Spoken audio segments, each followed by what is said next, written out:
My phone buzzed against the polished mahogany of my desk, shattering the careful silence I'd been maintaining all morning.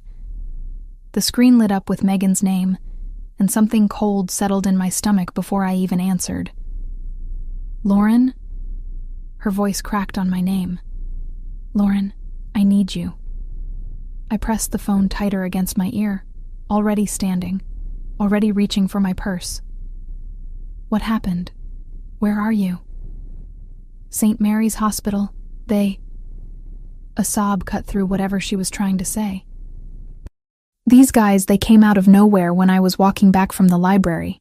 They wanted my laptop and phone, and when I tried to hold on to my bag, one of them pushed me and I fell and—" "Are you hurt?" My voice came out sharper than I intended, fear manifesting as anger. "My ribs. They think one's broken. Lauren, they're saying I may require surgery if the lung doesn't re-expand. They won't do it without—" Another sob. "They're asking for $12,000 up front.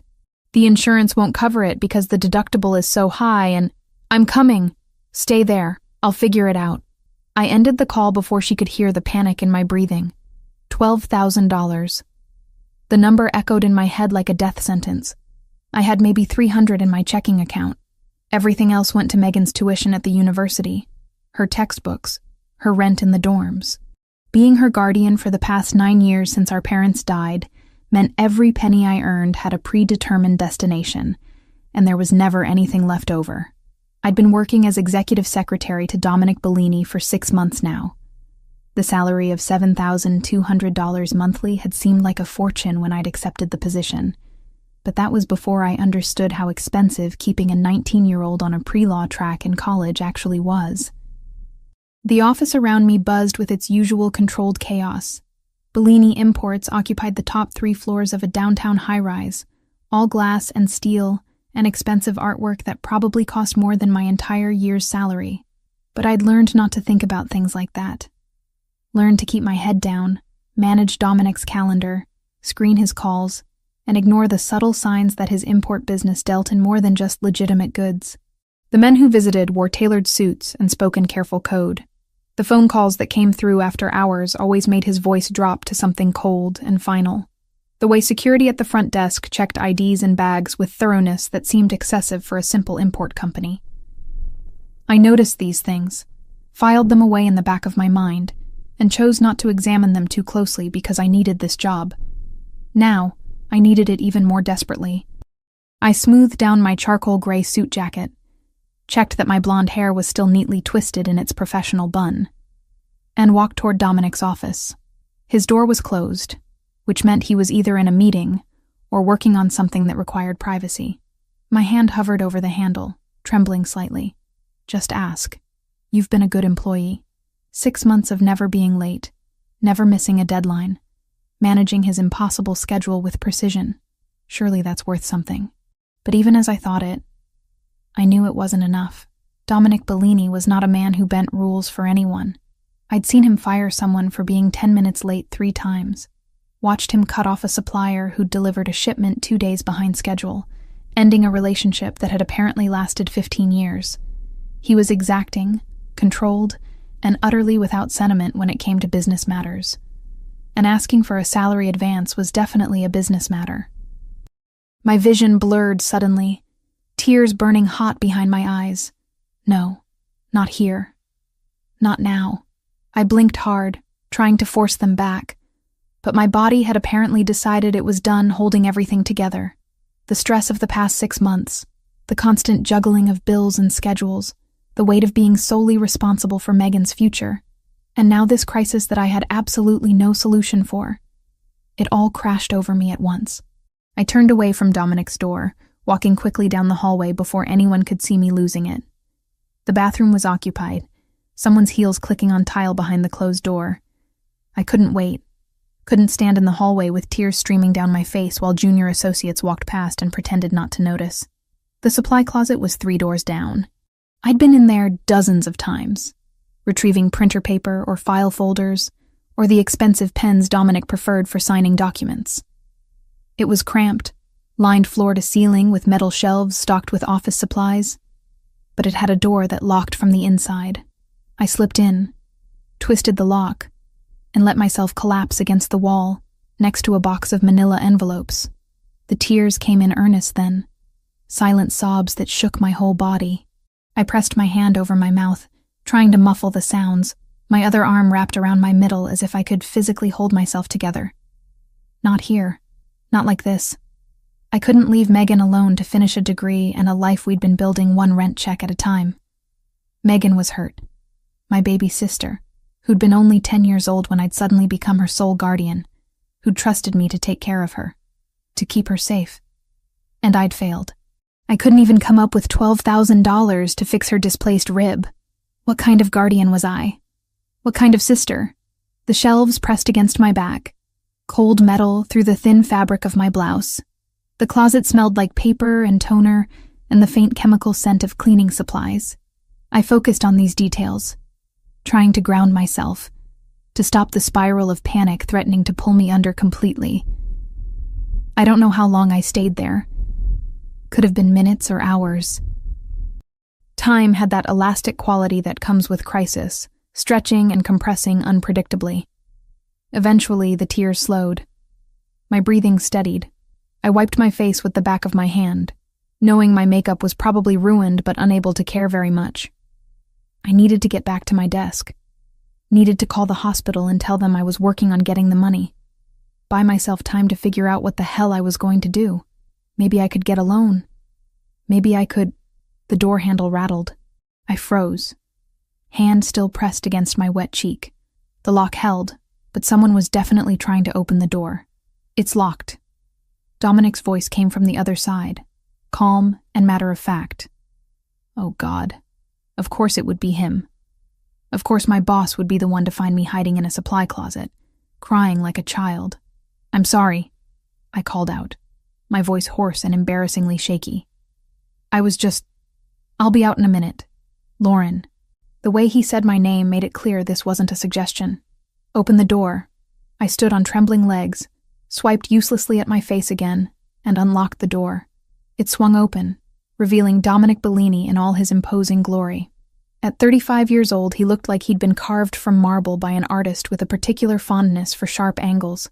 6'2", broad shoulders that filled out his custom suits perfectly, dark brown hair always impeccably styled. His eyes were a lighter brown, almost amber in certain light, and they missed absolutely nothing. A thin vertical scar marked his chin on the right side, the only imperfection in an otherwise flawless facade. Right now, those amber eyes were locked on my face, taking in my red-rimmed eyes and tear-stained cheeks with an expression I couldn't quite read. Come with me. He turned and walked back toward his office without checking to see if I'd follow. I didn't have a choice. Dominic Bellini was not a man people said no to. And besides, I was fairly certain I was about to be fired for using company time to have a breakdown in the supply closet.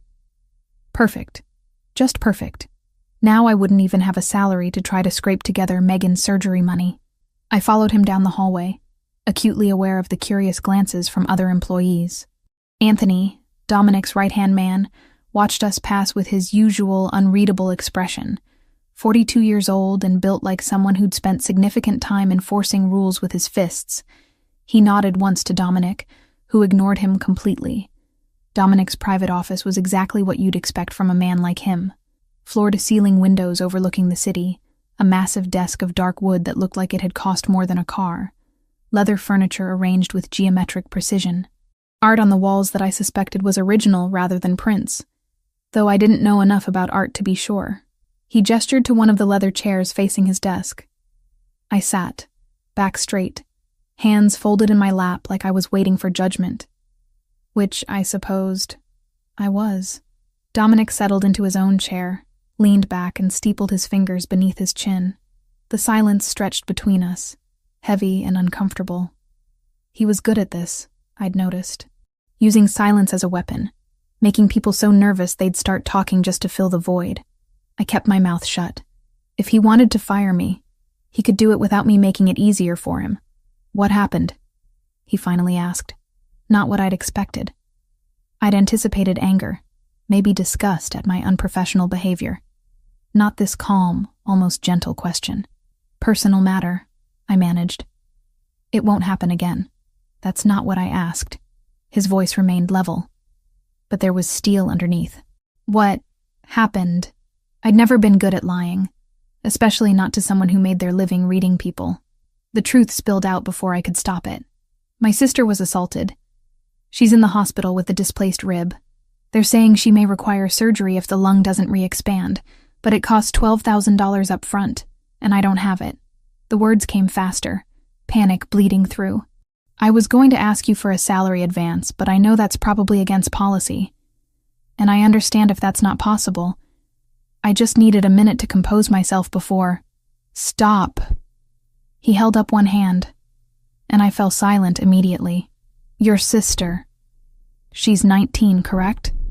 Law student at the university? I nodded, surprised he knew that. I'd mentioned Megan maybe twice in passing during the 6 months I'd worked here. Dominic leaned forward, pressed a button on his desk phone. Anthony, clear my schedule for the rest of the day. Sir? Anthony's voice came through the speaker. You heard me. Cancel everything. I'll handle the Marchetti situation tomorrow. He released the button before Anthony could respond, those amber eyes returning to my face. Here's what's going to happen, Lauren. His words hung in the air between us, weighted with implications I wasn't sure I wanted to understand. Dominic stood, moved to the window overlooking the city, hands in his pockets. The afternoon sun cast his profile in sharp relief, highlighting that scar on his chin. I'll pay for your sister's surgery. All of it. $12,000 up front, plus whatever additional costs arise during her recovery. He said it like he was discussing lunch plans, not offering to solve my impossible crisis. I'll also arrange for premium health insurance for both of you, effective immediately. Your salary will increase to $9,000 per month. My breath caught. $9,000. That was nearly $2,000 more than I currently made. With that kind of money, I could actually save something. Build an emergency fund. Stop living one unexpected expense away from disaster. Why? The question escaped before I could stop it. He turned to face me, amber eyes unreadable. Because I'm going to ask something of you in return, and it's only fair you're compensated appropriately. There it was. The catch. Nothing in life came free. Especially not from men like Dominic Bellini. What do you want? My voice steadied. Some part of me recognizing this was a negotiation now, not a mercy. You've been an excellent secretary. Efficient, discreet, never asking questions you shouldn't ask. He moved closer, perched on the edge of his desk so he was looking down at me. I need someone I can trust in a more sensitive role. My personal assistant. You'd handle all aspects of my business operations, not just the legitimate ones. The admission landed like a stone in still water. He was confirming what I'd suspected for months, acknowledging the truth we'd both carefully avoided. You're saying your business isn't entirely legal. I'm saying my business is complex. There are aspects that operate in gray areas, arrangements that benefit all parties involved, but wouldn't necessarily satisfy every letter of federal law. His voice remained calm, measured. If you accept this position, you'll be privy to information that could be dangerous in the wrong hands. You'll see things, hear things, know things that must remain absolutely confidential. And if I refuse, then I'll wish you well in your job search, provide a glowing reference, and you can leave here today with no hard feelings. But your sister's surgery won't be my problem to solve. Brutal honesty. I could respect that, even if I hated the position it put me in. How long would I be committed to this role? 2 years minimum. After that, if you want to leave, I'll help you transition wherever you want to go. Better job, different city, whatever you need. But those 2 years, you're mine. The possessive way he said it sent a shiver down my spine that I chose to ignore. I thought of Megan lying in a hospital bed, in pain, scared. Thought of the staggering debt that would crush us both if I walked away. Thought of my mediocre savings and the impossible task of finding $12,000 by tomorrow. What exactly would I be doing? Specifically. Dominic pulled out his phone, tapped something, and showed me the screen. A bank transfer interface. My name already entered in the recipient field, the amount reading $12,000 even. I could send this right now. Have Anthony arrange for your sister's transfer to Mercy Heights Private Hospital, where the surgeons are better, and she'll have a private room. Surgery could happen tonight. He lowered the phone. Or you can walk away, and we'll both pretend this conversation never happened. You didn't answer my question. A slight smile touched his lips, gone so fast I almost missed it. You'd manage my calendar, all appointments both legitimate and otherwise. Handle correspondence that requires discretion. Sit in on certain meetings where your presence would be beneficial. Manage documentation for various business arrangements. Essentially, you'd see the full picture of my operations, instead of just the sanitized version. Illegal operations. Morally ambiguous operations, he corrected. I don't deal in anything that directly harms people. No drugs, no trafficking, no violence for the sake of violence. But I do control interests in areas that law enforcement would prefer remained outside private hands. Port access, certain import channels, security services for businesses that operate in contested territories, protection rackets, money laundering through legitimate businesses, import operations that probably didn't declare every container to customs. I wasn't stupid. I could read between the lines. And if I'm caught, you won't be. I've been doing this for 15 years without incident. I'm careful, methodical, and I protect my people. His expression hardened slightly. But I need absolute loyalty. No talking to authorities, no keeping personal records, no sharing information with anyone outside my organization. Can you do that? Could I? Could I knowingly become complicit in illegal activities, even if they were the victimless variety he described? I looked at the phone still in his hand, at that number that represented Megan's immediate future, looked at Dominic's face, trying to find deception or malice there, found only calculation and something that might have been genuine concern. Yes, the word came out steadier than I felt. I can do that. He pressed send on the transfer without breaking eye contact. Done. Give me your sister's information. Anthony will handle the rest. I rattled off Megan's details from memory, watched Dominic relay them through his phone via text. Less than 3 minutes later, his phone buzzed with a response.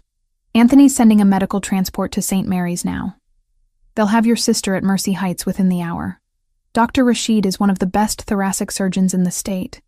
He'll assess her personally and schedule surgery for tonight if her condition allows. The relief that washed over me was so intense I felt dizzy. Thank you. Don't thank me yet. We still need to discuss the terms of your employment. He pulled a document from his desk drawer, already prepared. Of course it was. This hadn't been a spontaneous decision on his part. He'd been planning this, waiting for the right moment. The contract was surprisingly straightforward. 2-year commitment, $9,000 monthly salary, full health coverage for me and one dependent, performance bonuses at his discretion. A confidentiality clause that was ironclad and would survive even after the employment term ended. A severance package if either party chose not to renew after the initial 2 years that was far more generous than anything I'd expected. You had this ready. It wasn't a question. I've been considering offering you this position for a while now. Your dedication to your sister, your work ethic, your ability to remain composed under pressure. These are qualities I value. Today just accelerated the timeline. I scanned the document again, looking for hidden clauses or gotchas. Found nothing that wasn't exactly what he'd verbally agreed to. If I sign this, when do I start? Tomorrow. Today you go to the hospital. Be with your sister. Tomorrow morning, 8 a.m., we begin your new role. I signed without letting myself think about it too much. The pen felt heavy in my hand, like I was signing away more than just 2 years of my professional life. But what choice did I have? Megan needed me. This was the only solution on the table. Dominic countersigned, handed me a copy, and tucked the original into his desk. Welcome to the inner circle, Lauren. I think you'll find it's not as frightening as you imagine. That remained to be seen. The next 3 days passed in a blur of hospital vigils and paperwork. Megan's surgery went perfectly. Dr. Rashid had repaired the displaced rib, set everything properly, and assured me she'd make a full recovery. The private room at Mercy Heights was nicer than some hotels I'd stayed in, and the nursing staff treated her like visiting royalty. When I finally told her about my job change, I kept it vague. More responsibility, better pay, opportunity for advancement. She was high on painkillers and mostly cared that I seemed less stressed than I had in months. You seem different, she'd said drowsily from her hospital bed. More settled or something. Settled wasn't the word I would have chosen. Committed, maybe. Trapped, possibly. But I smiled and told her everything was going to be fine. Monday morning, I arrived at the office at 7:45, wanting to be early for my new role. Anthony met me at the elevator, his expression professionally neutral. "Miss Parker, welcome to the family. Mr. Bellini is expecting you." Family. Interesting word choice. The executive floor looked the same, but felt different now that I knew what really happened here. Every closed door represented secrets. Every hushed conversation another thread in whatever web Dominic had woven throughout the city. His office door stood open. Dominic sat at his desk, reviewing documents, wearing another immaculate suit that probably cost more than my monthly rent. He looked up when I entered, gestured to the chair across from him. "Good. You're early. I appreciate punctuality." He pushed a folder across the desk toward me. "Your first task. Review these contracts. Flag anything that seems problematic. They're for a shipping arrangement through the ports. Legitimate on paper, but you'll notice certain clauses that allow for flexible interpretation of cargo manifests." I opened the folder, scanned the first page. Import-export agreements, schedules, customs documentation that looked official, but had subtle discrepancies I wouldn't have noticed a week ago. What am I looking for specifically? Timing conflicts, anyone who might be double-dealing, any language that could expose us to unnecessary scrutiny. You have a good eye for detail. Use it. Over the next several hours, I dove into the documents. Dominic was right. I did have an eye for detail. I found 3 timing conflicts, 2 instances of suspicious redundancy in customs declarations, and 1 contract party whose background check revealed connections to organizations Dominic definitely didn't want involved in his operations. He reviewed my notes, nodded approvingly. "Excellent work. You just saved me from a deal that would have caused significant problems in 6 months." The praise shouldn't have felt as good as it did. That afternoon, I sat in on my first real meeting. 4 men in expensive suits, speaking in careful euphemisms about territory and arrangements and mutual benefits. I took notes, kept my expression neutral, and tried not to think too hard about what I was documenting. Dominic barely acknowledged my presence, which I appreciated. I wasn't there to contribute, just to observe and record. Afterward, back in his office, he explained what I'd actually witnessed. Protection agreements for businesses operating in contested areas, arrangements with port officials that ensured certain containers received expedited processing, payments to individuals who controlled access to resources Dominic's legitimate businesses needed. "It's all about leverage," he said, leaning back in his chair. "The world runs on who you know and what they owe you. My operations simply formalize those relationships in ways traditional business doesn't acknowledge." By the end of the first week, I'd seen enough to understand exactly what I'd gotten myself into. Dominic Bellini ran a sophisticated operation that blurred lines between legal and illegal so thoroughly that most people involved probably didn't realize which side they were on. He controlled shipping access, influenced port authority decisions, provided security services that probably overlapped with extortion, and maintained relationships with people who definitely had criminal connections.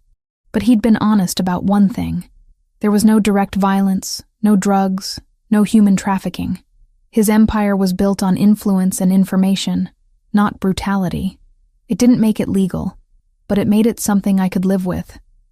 Especially when I remembered Megan laughing from her hospital bed, pain-free and recovering beautifully in a facility I never could have afforded without Dominic's intervention. I'd made my choice. Now I just had to learn to live with it. Working this closely with Dominic changed things in ways I hadn't anticipated. By week 4, I'd settled into a rhythm that felt almost natural. Mornings reviewing documents in his office while he handled phone calls. Afternoons sitting in on meetings where coded language disguised illegal arrangements. Evenings compiling reports that would never see the inside of a courtroom. The work itself wasn't difficult. The moral implications were something I'd learned to compartmentalize, filing them away in a mental box labeled necessary compromises. What I hadn't prepared for was Dominic himself. The man I'd glimpsed during my 6 months as his secretary had been all sharp edges and calculated moves. This version, the one I saw now that I existed inside his inner circle, had unexpected dimensions that kept catching me off guard. Like the way he remembered every detail I'd ever mentioned about Megan. Not just her major or her school, but the fact that she'd struggled with organic chemistry last semester, that she wanted to specialize in criminal defense, that she volunteered at a legal aid clinic on weekends. He'd ask about her recovery with genuine interest, suggesting physical therapists when I mentioned she was having trouble with mobility exercises, recommending restaurants near her dorm when I said she'd been eating too much cafeteria food, or the library in his penthouse apartment, where he'd invited me once to review contracts that were too sensitive to leave at the office. Floor-to-ceiling shelves packed with books that had clearly been read, pages marked with notes in his precise handwriting, philosophy, classic literature, economic theory, history. When he'd caught me staring at a worn copy of Marcus Aurelius, he'd pulled it down and shown me passages he'd underlined, offering observations about Stoic philosophy that revealed a mind constantly analyzing, questioning, seeking understanding. Most people think what I do is about power, he'd said, handing me the book. But it's really about control. Power is what others give you. Control is what you take for yourself.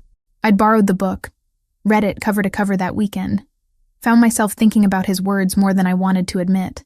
Then there was his treatment of the people who worked for him. Anthony got a Christmas bonus that would have covered my entire year's salary before the raise. The cleaning staff at the office received premium health care and their children's college tuition. When one of his drivers had a family emergency, Dominic personally arranged for private medical transport and covered all expenses without being asked. Loyalty is earned, not demanded, he'd told me when I'd commented on his generosity. People who feel valued work harder, stay longer, keep their mouths shut when it matters. It was calculated, sure, but it was also effective. And watching him operate made me understand how he'd built an empire that existed in the shadows without anyone bothering to shine a light. The charity event in week 5 shattered my remaining ability to keep him at a comfortable emotional distance. "I need you to accompany me Saturday evening," he'd said Thursday afternoon, not looking up from the contract he was reviewing. "Formal event. Bring your sister if she's feeling up to it. The foundation I support is hosting a gala." I'd almost said no. Spending an evening with Dominic outside the office felt dangerous in ways I couldn't articulate. But Megan had been cleared for light activity by then, and the chance to give her an evening of normalcy after weeks of hospitals and recovery was too good to pass up. The venue was a converted warehouse in the Arts District, decorated with an elegance that belied its industrial origins. String lights overhead, round tables draped in cream linens, a live band playing jazz that made the whole space feel intimate, despite the hundreds of people milling around. Dominic appeared in a tuxedo that made him look like he'd stepped out of an old Hollywood film, all sharp lines and dangerous elegance. The scar on his chin caught the light as he greeted guests, shaking hands and exchanging pleasantries with an ease that surprised me. "This is the Tomorrow Foundation," he explained as we walked through the crowd. "We fund educational programs for children aging out of foster care. I started it 7 years ago. Why?" The question slipped out before I could stop it. His expression shifted, something raw flickering across his features before the mask settled back into place. "Because I was one of those kids once. Foster care from age 12 to 18, bouncing between homes, nobody giving a damn if I graduated or ended up on the streets. My Uncle Giuseppe took me in after, gave me opportunities. But not everyone has a Giuseppe. Someone needs to fill that gap." The vulnerability in that admission hit me harder than anything I'd witnessed in his office. This wasn't the calculating crime boss or the ruthless businessman. This was a man who'd been abandoned by the system and had chosen to build something better for others experiencing the same fate. The evening continued with speeches and auctions, but what I remember most clearly was watching Dominic with the kids. About 20 teenagers aged 16 to 18 had been invited, all current participants in the Foundation's programs. They gravitated toward him naturally, chatting about school and jobs and their plans for the future. He remembered all their names, asked specific questions about their lives, offered advice that was surprisingly practical and kind. One girl was stressing about college applications, worried she'd never get accepted anywhere. Dominic spent 15 minutes reviewing her essay on his phone, making suggestions, connecting her with an admissions counselor he knew. "You're smart and driven," he told her. Don't let anyone make you feel like you don't belong in those spaces. You've earned your place there." The girl's eyes lit up like he'd handed her the world. Megan had watched the whole interaction from our table, then leaned over to whisper in my ear, "Okay, I get it now. He's not what I expected." Neither was I, apparently, because watching Dominic interact with those kids, seeing the genuine care he showed them, made something dangerous bloom in my chest that I knew I should kill before it took root. We didn't talk about it on the drive back to the office Monday morning, but something had shifted between us. The air felt charged in a way it hadn't before, awareness crackling in the spaces where our hands accidentally brushed passing documents, where our eyes met across the conference table during meetings. He started asking more personal questions. Not inappropriate, just interested. What had I wanted to be before circumstances forced me into the workforce? What did I do for fun when I wasn't working or caring for Megan? Did I have hobbies, passions, dreams that extended beyond survival? I wanted to be a lawyer. I admitted one afternoon when we were alone in his office, rain pattering against the windows. Constitutional law, specifically. Wanted to argue in front of the Supreme Court someday. Change precedents. Make real impact. Why didn't you? Because my parents died when Megan was 10 and I was 19. Someone had to work, pay bills, keep us housed and fed. Law school costs money I didn't have, and scholarships don't cover living expenses for two people. I shrugged, tried to make it sound less bitter than it felt. So I got a job, enrolled Megan in a good school district, and told myself I'd go back to college eventually. Eventually turned into 9 years. Dominic was quiet for a long moment, studying me with an intensity that made me want to squirm. "It's not too late, you know. You could still pursue that degree. With what time? What money? You're smart, Lauren. Smarter than half the lawyers I employ. If you wanted it badly enough, you'd find a way." The words stung, because they were partially true, but also because he didn't understand the reality of my situation. Some dreams died not from lack of want, but from sheer impossibility. Week 7 brought Megan to the office for the first time since her surgery. She'd called asking if she could stop by before heading to her afternoon classes. Wanted to thank Dominic in person for everything he'd done for her recovery. I'd tried to discourage it, worried about Megan seeing too much or asking uncomfortable questions, but she'd been insistent. So I'd warned Dominic she was coming, asked him to keep things professional and surface level. He'd agreed with an amused expression that suggested he found my concern both unnecessary and endearing. Megan showed up at noon wearing jeans and a university sweatshirt, her blonde hair pulled into a ponytail, looking young and healthy and full of life. The sight of her walking normally, without the careful movements that had marked her first weeks post-surgery, made my throat tight. "You must be Megan." Dominic stood from behind his desk, extending his hand. "Lauren's told me wonderful things about you, Mr. Bellini." Megan shook his hand firmly, her sociology major manifesting in the way she met his eyes directly. "Thank you for everything. The surgery, the hospital, the way you helped my sister when she needed it most. I know you didn't have to do any of that. Your sister is an invaluable part of my organization. Taking care of family is part of how I do business." They talked for 20 minutes. Dominic asked about her classes, her research on criminal justice reform, her plans for after graduation. He recommended books she should read, professors at other universities whose work might interest her, internships that could give her practical experience. He treated her like an intelligent adult whose opinions mattered, not a child to be patronized. I watched them interact, seeing Megan's initial wariness melt into genuine engagement, and realized with growing horror that I was developing feelings I absolutely could not afford to have. Walking Megan back to the elevator, she'd turned to me with a knowing look. "He's into you." "What?"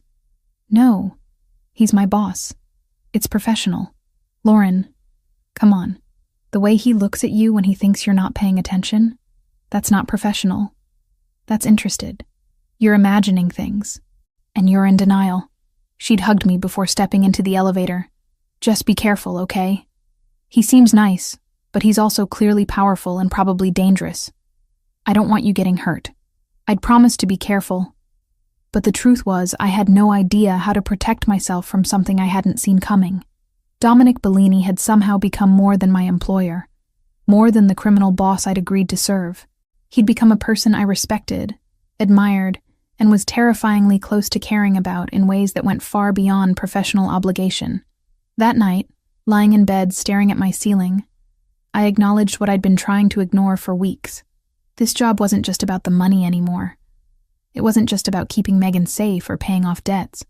Somewhere between contract reviews and charity galas and conversations about Stoic philosophy, I'd started to see Dominic as someone I could actually fall for, which was absolutely the worst possible development in a situation that was already complicated beyond measure. The shift happened so gradually I almost missed it. Week 8 started with small changes that should have warned me something was coming. Extra security appeared at the building entrance, faces I didn't recognize checking IDs more thoroughly than usual. Dominic's meetings grew tense, voices raised behind closed doors in languages I couldn't understand. Anthony started carrying his weapon openly rather than concealed, a detail that made my stomach clench every time I noticed the bulge under his jacket. Territorial dispute, Dominic explained when I finally asked what was happening. We were alone in his office. Late afternoon sun streaming through windows that suddenly felt too exposed. Russians moving into areas I control. Man named Victor thinks he can push me out, absorb my operations. Is that likely? His jaw tightened, the only visible sign of anger. No, but it's going to get messy before it's resolved. I need you to be extra cautious. Vary your routes home. Don't stay late unless I'm here. Keep your phone charged at all times.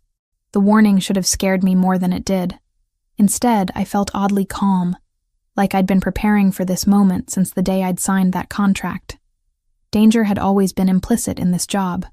Now it was just becoming explicit. Week 9 started normally. Monday through Wednesday passed without incident, just heightened awareness and the constant presence of armed men in the hallways. Thursday I stayed late reviewing shipping manifests that needed to be finalized before morning. Dominic had left an hour earlier for a meeting across town, Anthony accompanying him. The office felt emptier than usual, most staff gone by 6. I was deep in spreadsheets when I heard it. Not a crash or anything dramatic. Just voices in the hallway that didn't belong, speaking Russian in urgent, clipped tones. Every instinct screamed danger. I killed my monitor, grabbed my phone, and dove under Dominic's massive desk. The space was cramped, barely large enough for my body, but the solid wood provided some illusion of safety. The office door slammed open. Footsteps, at least 2 sets, moving quickly through the room. Drawers being yanked open, papers rustling. The sound of someone rifling through Dominic's files. My heart hammered so loud I was certain they'd hear it. I pressed my hand over my mouth, trying to control my breathing, make myself smaller, invisible. Not here. Not like this. I couldn't leave Megan alone to finish a degree and a life we'd been building one rent check at a time. Nothing here, one voice said in heavily accented English. Check computer. More footsteps coming closer. I saw boots inches from where I huddled. Expensive leather that probably cost more than my monthly rent. The chair scraped as someone sat in Dominic's seat, directly above me. Keys clicking, frustrated cursing.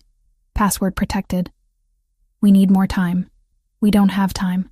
Victor said in and out. 10 minutes maximum. Then we take hard drive. Crack it later. The chair rolled back suddenly, and I found myself staring at a man's face as he bent to look under the desk. Young, maybe late 20s, with cold eyes that widened in surprise when he saw me. We have problem, he called to his companion. Hands reached for me. I did the only thing I could think of.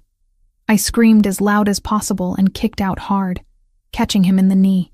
He swore, stumbled backward, and I scrambled out from under the desk in the opposite direction. The second man blocked the door. Taller, broader, holding something dark and metallic that my brain registered as a gun before conscious thought could catch up. Don't move, he ordered. I froze, hands raised, mind racing through impossibilities. There was no way out, no windows I could reach, no secondary exit, no weapon I could grab. Just me and 2 armed men who'd come looking for information and found a witness instead. The first man recovered, advancing toward me with fury written across his features. You're coming with us. The hell I am. The defiance came from somewhere primal, survival instinct overriding common sense. He lunged. I grabbed the first thing my hand found, a heavy crystal paperweight from Dominic's desk, and swung it hard into his temple. The impact jarred my arm, sent pain shooting up to my shoulder, but he went down hard, blood immediately welling from the gash. The second man raised his gun. Time slowed, everything crystallizing into sharp focus. I was going to die in Dominic Bellini's office, killed by Russians looking for leverage in a war I barely understood. Then the door burst open behind the gunman. Anthony moved like violence incarnate, faster than should have been possible for a man his size. He hit the Russian from behind, the gun discharging into the ceiling, plaster raining down as they grappled. More men poured in. Dominic's security team, weapons drawn, shouting commands in English and Italian. The room erupted into chaos, fists and gunfire and bodies hitting furniture. I pressed myself against the wall, trying to become invisible again, watching the violence unfold with the strange detachment of shock. It ended in less than a minute. Both Russians down, one unconscious and bleeding, the other groaning but restrained. Anthony had a cut on his cheek, but otherwise appeared unharmed. He crossed to me in 3 strides, checking me over with professional efficiency. "You hurt?" I looked down, saw blood on my sleeve. A long cut along my forearm where something sharp had caught me during the struggle. The sight of it made my knees weak, adrenaline finally crashing and taking my equilibrium with it. Just that, I think. I'm fine. "You're not fine. Sit down before you fall down." He guided me to a chair, barking orders to his team in Italian. Someone called the police, or pretended to, I couldn't tell which. Someone else started cleaning up evidence of whatever had really happened here. 20 minutes later, Dominic arrived like a thunderstorm given human form. His face was controlled, calm, but fury radiated from every line of his body. He took in the scene with sharp eyes, noting the blood, the damaged office, Anthony's cut cheek, before his gaze landed on me. "Lauren," my name came out rough, strained. "What happened?" Anthony explained while I sat there trembling, shock finally catching up. Dominic listened without interruption, his expression growing colder with each detail. When Anthony finished, Dominic crouched in front of me, gentle hands tilting my arm to examine the cut. "This needs stitches." "It's fine. Just a scratch. Don't argue with me right now." He pulled out his phone, made a call, spoke in rapid Italian. Then he looked at Anthony. "Clean this up." "I'm taking her somewhere safe." "Your place?" "Yes. Her apartment isn't secure anymore. If Victor knows where she works, he knows where she lives." I should have protested. Should have insisted I could take care of myself, that I didn't need his protection. But the truth was simpler and more terrifying. I absolutely did need his protection, because I'd just become a target in a war I'd never wanted any part of. Dominic helped me to my feet, his arm around my waist supporting more of my weight than I wanted to admit. The walk to his private elevator felt endless, every step a reminder of how close I'd come to something much worse than a cut arm. His car waited in the underground garage, black sedan with tinted windows. He settled me in the passenger seat with surprising gentleness, then drove through the city streets with focused intensity. "I'm sorry." His voice broke the silence as we merged onto the highway. "This should never have happened. You should never have been in danger. It's not your fault Victor decided to invade your office. It is my fault you were there to invade. This is my world, my war. You got caught in the crossfire because I dragged you into it. You didn't drag me anywhere. I made a choice. A choice I incentivized by holding your sister's medical care hostage to your compliance." The bitter self-recrimination in his tone surprised me. I'd never heard him sound anything less than confident, certain of his decisions and their consequences. "You gave me options when I had none. Don't rewrite history to make yourself the villain." He didn't respond, but his hands tightened on the steering wheel. His mansion sat on 5 acres outside the city, protected by gates and security that made the office building look casual by comparison. The house itself was modern glass and steel, all clean lines and expensive architecture that somehow managed to feel warm, despite its size. Inside, Dominic guided me to a first-floor bathroom, sat me on the closed toilet lid, and retrieved a medical kit from under the sink. His hands were steady as he cleaned the cut, gentle as he applied butterfly bandages to close the edges. "It's not deep enough for stitches after all," he murmured. "But you'll have a scar. Seems appropriate. Battle wound from my first real brush with your enemies." His eyes met mine, amber catching light from the vanity. "I don't want you to have battle wounds. I want you safe." The intensity in those words made my breath catch. This wasn't boss protecting employee. This was something else entirely. Something dangerous and appealing in equal measure. "Where should I sleep?" I asked, needing to break the moment before I did something stupid like acknowledge the electricity crackling between us. "Second floor, east wing, suite next to mine. You'll have privacy but also immediate access if anything goes wrong." He finished bandaging my arm, sat back. "Stay here as long as you need. Your apartment isn't safe until I've dealt with Victor." I nodded, too exhausted to argue, too shaken to do anything except accept the protection he offered. That night, lying in a bed softer than anything I'd ever experienced, in a room larger than my entire apartment, I finally let myself process what had happened. I'd been attacked. Could have been killed or kidnapped. Only luck and Anthony's timing had saved me. And Dominic's response had been immediate, protective, personal in ways that had nothing to do with preserving a business asset. I was in so much deeper than I'd realized, and not just because of the danger. Living under Dominic's roof blurred every line I'd carefully maintained. The proximity was impossible to ignore. Shared morning coffee in his kitchen, passing in hallways late at night, the awareness of him sleeping just beyond a single wall.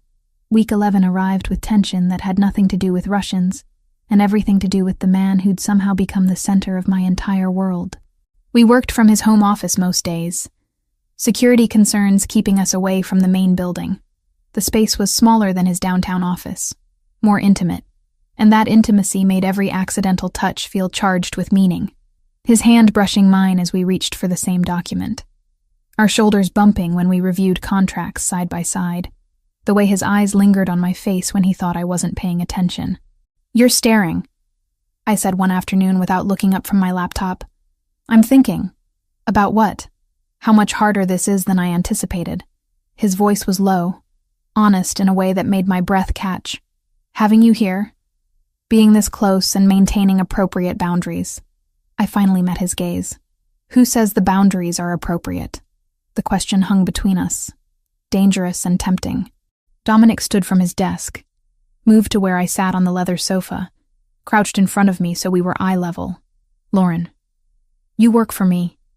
You're here because I'm protecting you from enemies I created. The power imbalance alone makes any relationship between us problematic at best, exploitative at worst. What if I don't care about the power imbalance?" "You should. I'm not a good man. I've done things that would horrify you if you knew the full truth. I exist in a world of violence and manipulation, and everyone close to me becomes a target." His amber eyes searched my face. "You deserve better than what I can offer. Stop deciding what I deserve.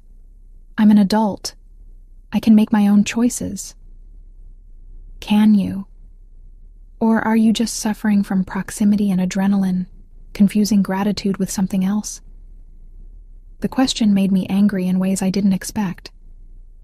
"You think I'm that simple? That I can't tell the difference between appreciation and genuine feeling?" I leaned forward, close enough to feel the heat of his breath. "I've spent 3 months watching you, seeing how you treat people, how you think, what drives you.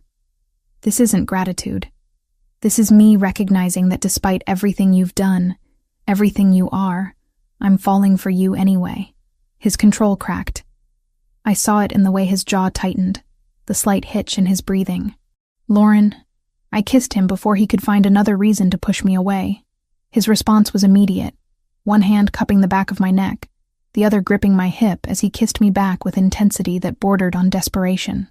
3 months of tension, of wanting and denying, poured into that contact.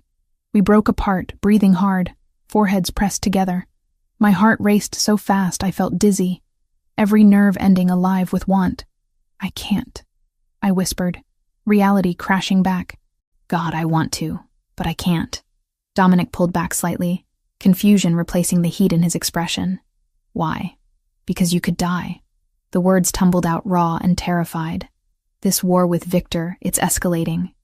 You said yourself it's going to get messy. What happens when you go to one of these meetings and don't come back? I've already lost my parents. I can't lose you too. You can't promise that. Nobody can promise that. I stood, needing distance, pacing the room like a caged animal. And Megan. If something happens to me because I'm with you, she's alone. 19 years old, no family, nobody to support her through college and the law school she's aiming for. I can't risk her future for this, no matter how much I want it. Dominic rose to his full height, watching me with an expression I couldn't decipher. Those are legitimate concerns. I know they are. That's why I'm saying no, even though every part of me is screaming yes. He crossed the room, stopped me mid-pace with gentle hands on my shoulders. Then I'll wait, however long it takes for you to feel safe, for this situation with Victor to resolve, for you to trust that loving me won't destroy everything else you care about. I'm a patient man when it matters. What if the wait is years? Then it's years. His thumb traced my cheekbone with heartbreaking tenderness. You're worth waiting for, Lauren. Worth doing this right instead of rushing into something neither of us is ready for. I wanted to argue, to tell him I was ready, that we could figure everything else out together. But the fear was real and consuming, and he deserved honesty more than false bravado. Thank you, I managed, for understanding. I understand fear. I've lived with it my entire adult life. He released me, stepped back, but I meant what I said. My feelings aren't temporary or convenient. Whenever you're ready, I'm here. Week 12 shattered whatever fragile equilibrium we'd established. The call came during dinner. Dominic's phone rang with a number he clearly recognized, his expression going cold and hard. He answered, listened for 30 seconds, then ended the call without speaking. What happened? I asked, though dread already curdled in my stomach. Victor has my contador.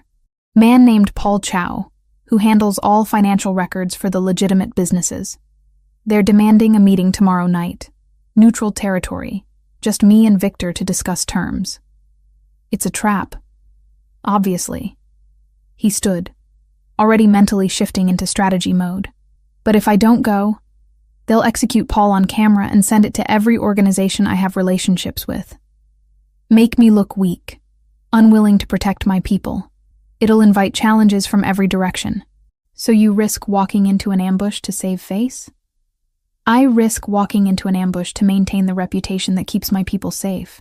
His voice was matter of fact, like he was discussing a business lunch rather than potential death.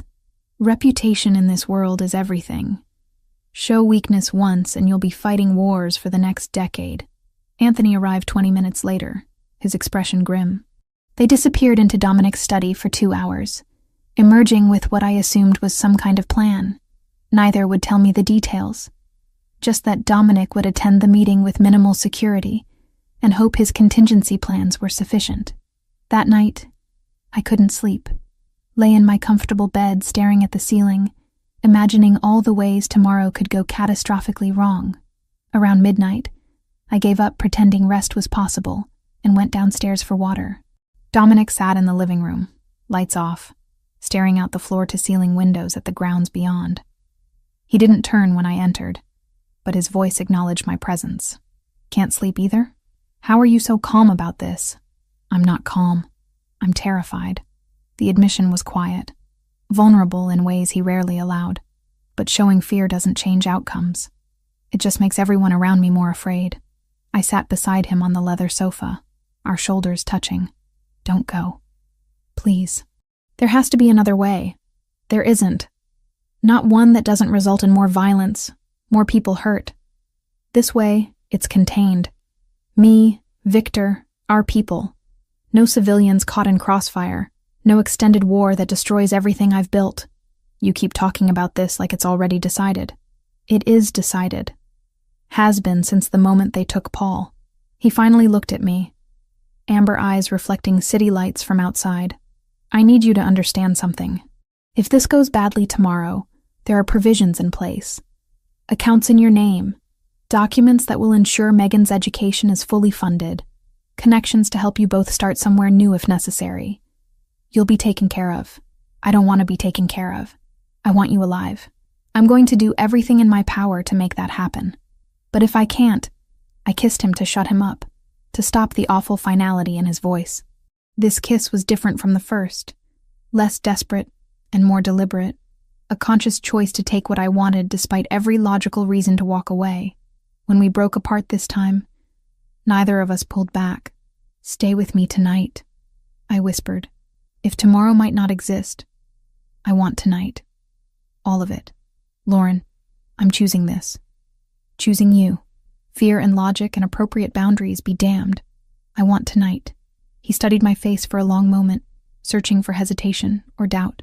Found only determination and want, and the kind of reckless courage that comes from staring at potential loss. "Are you sure?"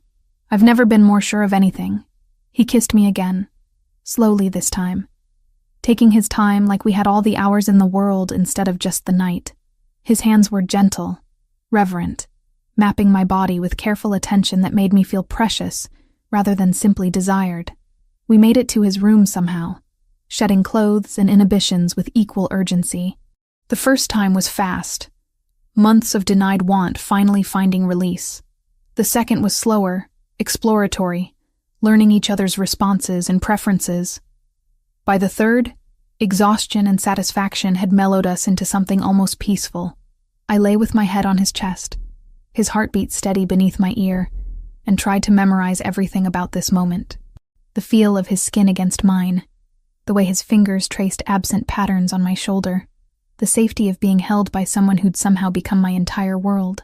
"Come back to me tomorrow," I said into the darkness. "I promise to try." "That's not the same as promising you will." "It's the only promise I can make, honestly." His arms tightened around me. "But know that I have every intention of surviving this. Too much waiting for me here now to do anything stupid." Morning came too fast. Dominic left before 6 months after the warehouse and 4. Since the proposal, Dawn found us on the terrace again. Dawn, kissing me one final time with an intensity that felt like both promise and goodbye. I watched from the window as his car disappeared down the drive, taking my heart with it into whatever hell awaited at that meeting. All I could do now was wait and pray that promises and contingency plans would be sufficient to bring him home. The hours crawled by with excruciating slowness. I'd positioned myself in the living room where I had a clear view of the driveway, phone clutched in my hand like a lifeline, checking the time every 30 seconds even though I knew it wouldn't make Dominic return any faster. 7 p.m. The meeting was supposed to start at 6. How long did these things take? How long before I knew whether he was coming home, or whether I'd just spent my first and last night with him? Anthony had left 2 guards at the mansion, both posted outside with strict instructions not to let anyone through the gates. Their presence should have been comforting. Instead, it just reminded me how real the danger was. 8 p.m. My hands wouldn't stop shaking. I'd tried sitting, pacing, making tea I didn't drink, anything to occupy my mind. Nothing worked. Every scenario my imagination conjured was worse than the last. Dominic wounded, bleeding out in some abandoned warehouse. Dominic captured, tortured for information. Dominic dead before he ever had a chance to fight back. Stop. Thinking like that wouldn't help anyone. My phone rang at 8:43, Anthony's number lighting up the screen. I answered before the first ring finished. "Is he alive? Coming home? Bad night, but he's alive." Anthony's voice was rough, strained. "ETA 15 minutes. Get the medical kit from upstairs bathroom. Bring it to the front entrance." "How bad?" "Bad enough. Move, Lauren." I moved, sprinted up the stairs, grabbed the extensive first aid kit Dominic kept stocked, ran back down. The guards had opened the gates, both of them standing at attention with weapons drawn. Not a good sign. Headlights appeared at the end of the drive. Not Dominic's usual sleek sedan, but a larger SUV, driving too fast, weaving slightly. It screeched to a stop at the entrance. The passenger door opened, and Anthony half fell out, clutching his left shoulder where blood had soaked through his jacket. "Help him," Anthony gasped, gesturing to the driver's side. Dominic emerged under his own power, but moved like every step cost him. His shirt was torn, dark with blood that looked black under the security lights. A gash across his cheekbone still bled freely, and he was favoring his right side in a way that suggested broken or cracked ribs. But he was alive, walking, breathing. That was all that mattered. I reached him just as his knees buckled, caught him as best I could, his weight nearly dragging us both down.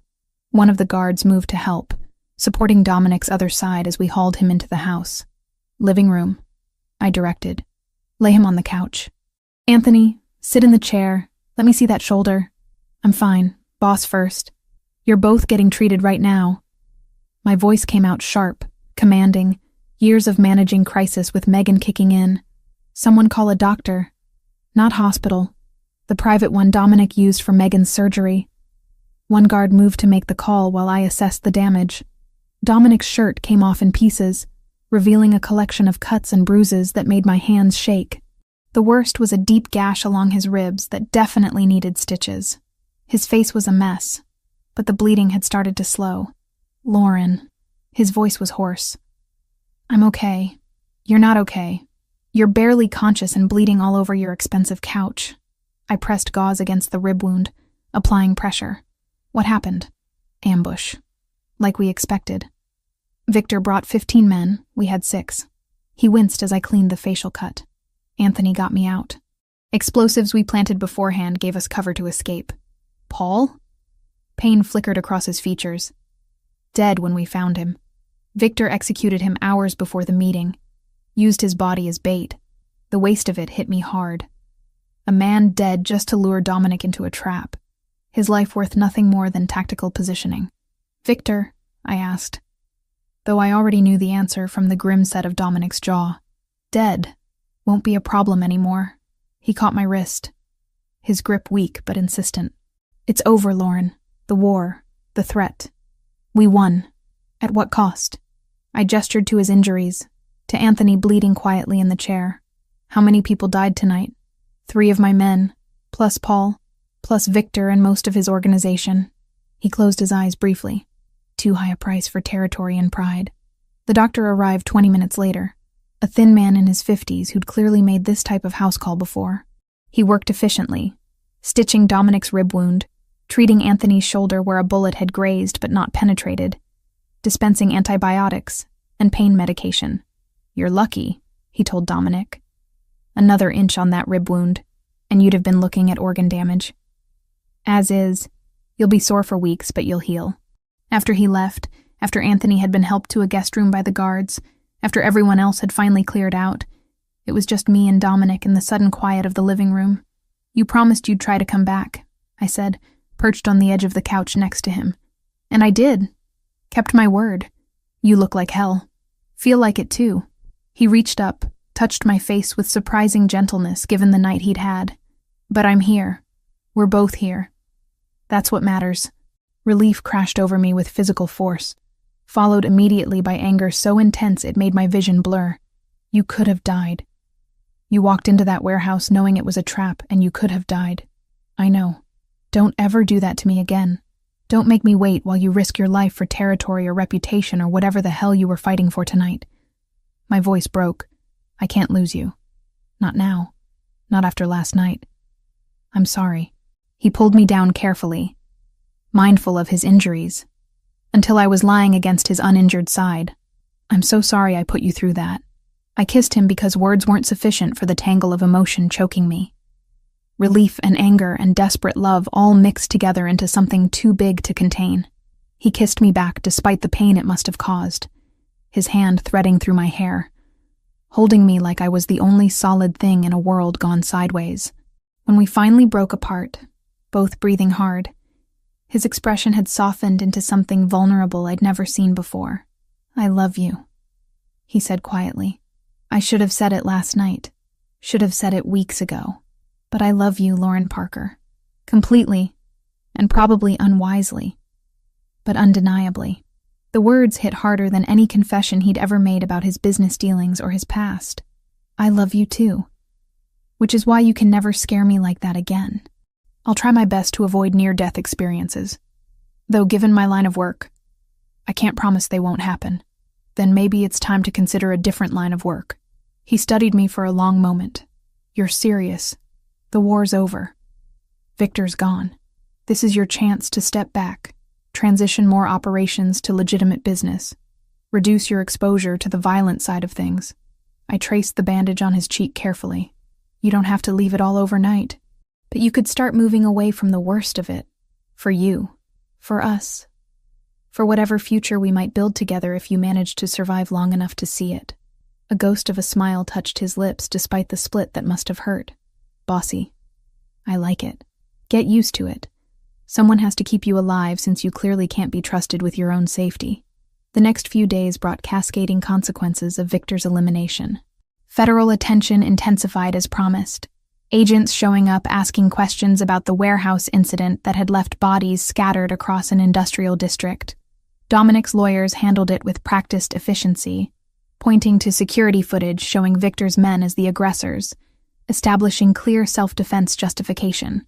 3 funerals for the men who'd died protecting Dominic. I attended all of them, watching him speak about loyalty and sacrifice and family, seeing how much each loss cost him despite the careful mask he maintained. Paul's funeral was the hardest. His wife and 2 young children stood at the graveside, their grief a physical presence. Dominic had established a trust fund for the kids' education, paid off the family's mortgage, and set up a pension for the widow that would keep her comfortable for life. It didn't bring Paul back, but it was something. I'm responsible for this, he'd told me the night after Paul's funeral. My war, my decisions, his death. Victor was responsible for Paul's death. You're responsible for ensuring his family doesn't suffer more than they already have. There's a difference. By week 16, the immediate crisis had passed. The federal investigation found no grounds to pursue charges. Dominic had consolidated his territory, absorbed Victor's legitimate operations, and begun the careful process of divesting from the more dangerous aspects of his empire. It'll take years, he'd explained one evening, as we reviewed documents in his study. Can't just walk away overnight without inviting chaos. Not perfection, just progress. He'd pulled me into his lap then, wrapping careful arms around me despite his ribs still healing. I meant what I said. I love you. Whatever changes need to happen for us to have a future together, I'll make them happen. And watching his amber eyes, seeing the sincerity there, I believed him. The offer came 2 weeks after the warehouse incident, after Dominic's bruises had faded to yellow-green and his stitches had been removed. We were having breakfast on his terrace, morning sun warming the flagstones, when he set down his coffee with deliberate care. I need to give you something. He pulled an envelope from his jacket, slid it across the table. Open it. Inside was a cashier's check for $100,000 made out to me, along with a letter of recommendation on his company letterhead that made me sound like the most competent professional in the entire state. What is this? Your exit strategy. The war's over. The immediate danger has passed. You fulfilled your contract obligations and then some. If you want to leave, build a life somewhere else away from all of this, you can. His voice was carefully neutral, but I caught the tension in his shoulders. No strings attached. No conditions. Just freedom to choose your own path. I stared at the check, at the number that represented complete financial independence. More money than I'd ever had at once. Enough to relocate, start fresh, maybe even go back to school. Everything I might have wanted 6 months ago. Why are you doing this? Because I forced you into this position originally. Used Megan's medical needs as leverage to ensure your compliance. That was wrong, and I want to correct it. He met my eyes directly. I don't want you staying out of obligation or fear. If you're going to be in my life, I need it to be because you genuinely want to be, not because you feel trapped. The vulnerability in that admission hit hard. Dominic Bellini, who controlled an empire and commanded absolute loyalty from dozens of people, was giving me the power to walk away from him completely. And if I stay, then we build something real together. Not employer and employee, not captor and captive. Partners in every sense. He leaned forward, intensity radiating from every line of his body. I love you, Lauren. That's not going to change whether you're here or across the country. But I want you to have the choice I never gave you before. I folded the envelope, set it aside. I need time to think. Take all the time you need. The next 3 days were torturous. I moved through my routines mechanically, reviewing documents and attending meetings while my mind churned through possibilities. I could leave, start over somewhere safe, somewhere normal, where the man I loved didn't have enemies willing to kill for territory. Build the quiet, stable life I'd always imagined for myself and Megan, but that life felt hollow now. Empty, because somewhere in the past 4 months, this had become home. Not the mansion or the job, but Dominic himself. The conversations that lasted until dawn, the way he looked at me like I was the most fascinating person he'd ever met, how he made me feel challenged and valued and seen in ways I'd never experienced. Leaving meant safety. Staying meant risk. But it also meant love and partnership and building something meaningful from the complicated mess we'd started with. The decision, when I finally made it, felt inevitable. I'm staying, I told him on the 4th morning, finding him in his study reviewing contracts. Not because I feel trapped or obligated. Because I want this. Want us. Want to build whatever future we can create together despite the complications. Relief transformed his features, the careful control he'd maintained for days finally cracking. He stood, crossed to where I leaned against his desk, framed my face with both hands. You're sure? No doubts?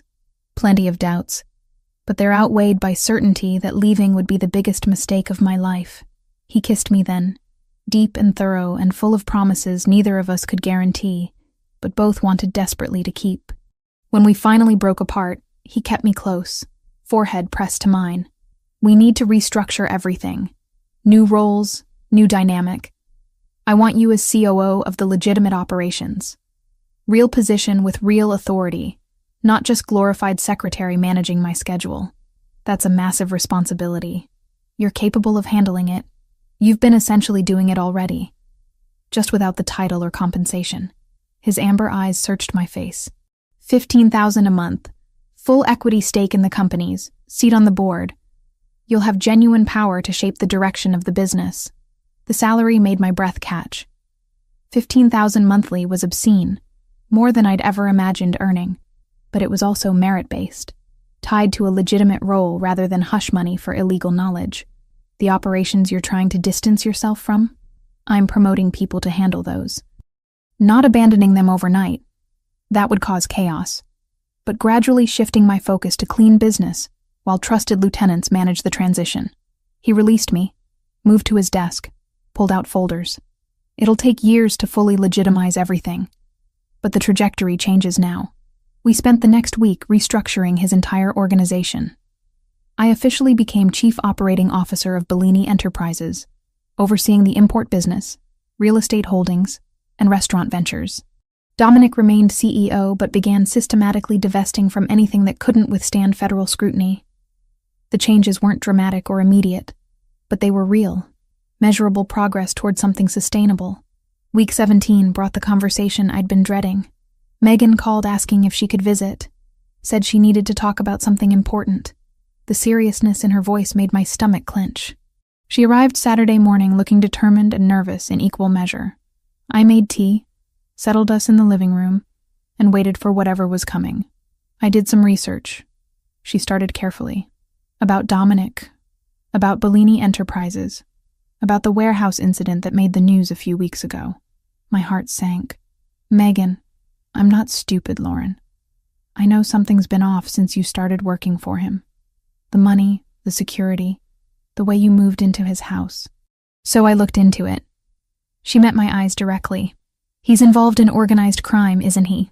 Not dramatically, not like movies, but enough that his business operates outside legal boundaries.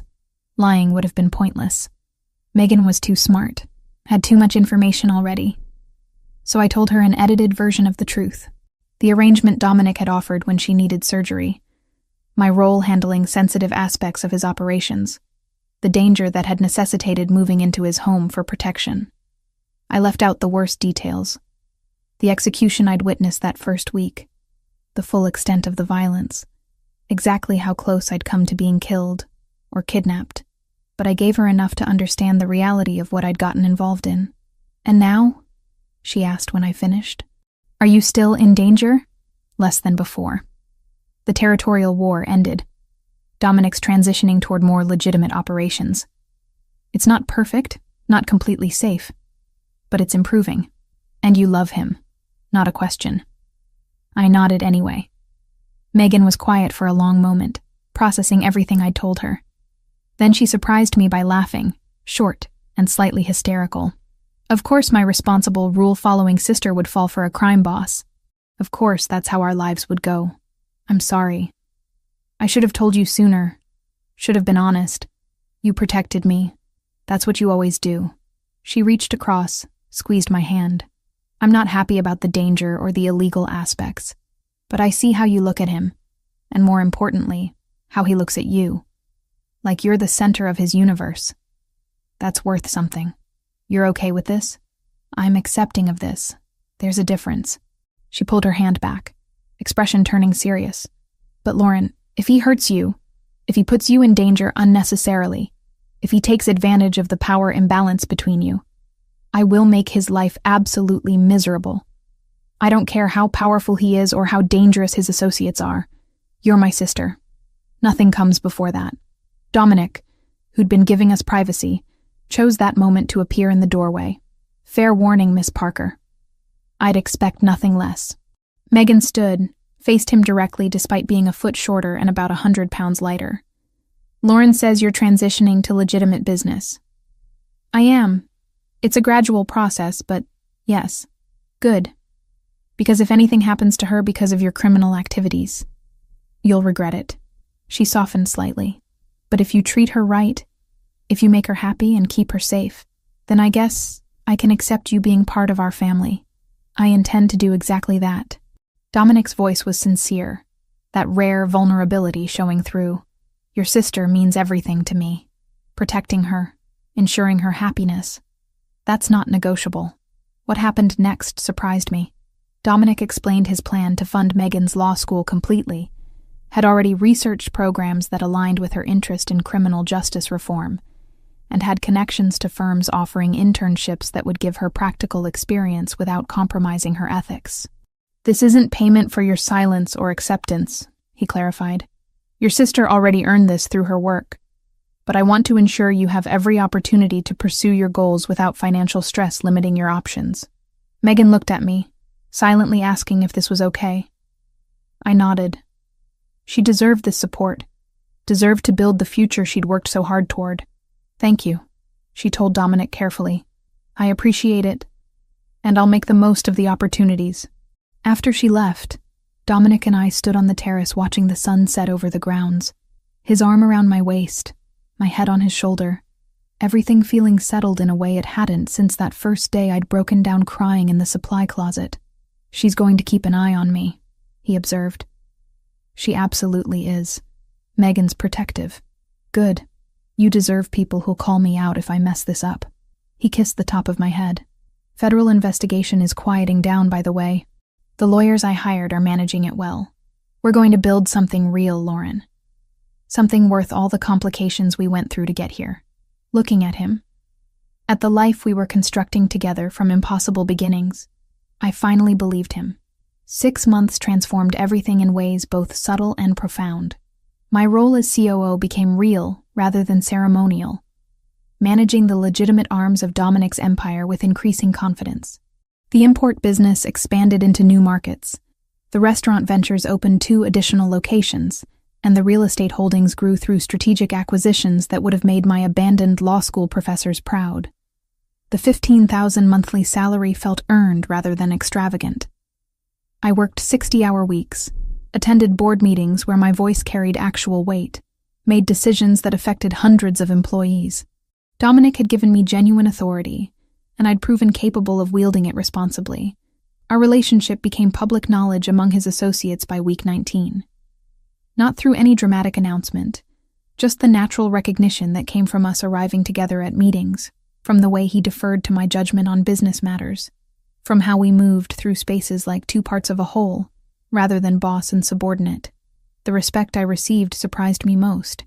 These men who'd spent decades in Dominic's world treated me as an equal, valued my input, accepted my presence in discussions about territory and arrangements without question. Partly because Dominic had made it clear my position was non-negotiable, but also because I'd proven I could navigate their complicated world without flinching. "You're better at this than I expected," Anthony told me one afternoon, after a particularly tense negotiation with a supplier who'd tried to inflate prices. I'd held firm, walked away from the table, and gotten a call an hour later accepting our original terms. Most people fold under pressure. You don't. I learned from watching Dominic, and from years of managing crisis with Megan. Compared to keeping a teenager fed and in school on limited resources, business negotiations are relatively straightforward. The federal investigation concluded in week 22 with no charges filed. Dominic's army of lawyers had done their job. The legitimate businesses withstood scrutiny, and the evidence connecting him to illegal operations was insufficient to prosecute. Not because those connections didn't exist, but because he'd been methodical about insulation and documentation. "We're clear," he'd told me the evening the final report came through. "Officially, legally clear, which means we can start planning for actual futures instead of just survival." That conversation led to week 24 and the moment that changed everything. We were in his study, late evening, reviewing quarterly projections. Boring, routine work that somehow felt intimate when shared. Dominic closed his laptop, set it aside, and turned to face me with an expression I couldn't quite read. "I have a question to ask you." Something in his tone made my heart accelerate. "Okay, we've built something real here. Partnership, love, mutual respect. You've proven you're capable of handling this world, thriving in it even. And I've proven I'm capable of change, of prioritizing you over territory or pride." He reached across the desk, took my hand. "I want to make it official, not just professionally, but personally. Marry me, Lauren." No grand gesture. No ring produced from a hidden pocket. Just Dominic being characteristically direct, asking for what he wanted with the straightforward honesty that had become the foundation of everything between us. "You're sure?" I asked, because this was permanent in ways our current arrangement wasn't. "Marriage means legal entanglement, shared liability, everything that comes with formally binding your life to mine. I'm aware of the implications. I want all of them. I want to wake up every morning knowing you're legally, officially, permanently mine. I want to build a family with you, raise children who'll never know the kind of instability either of us grew up with. I want to grow old arguing about business strategy and still finding you as fascinating at 70 as I do at 35.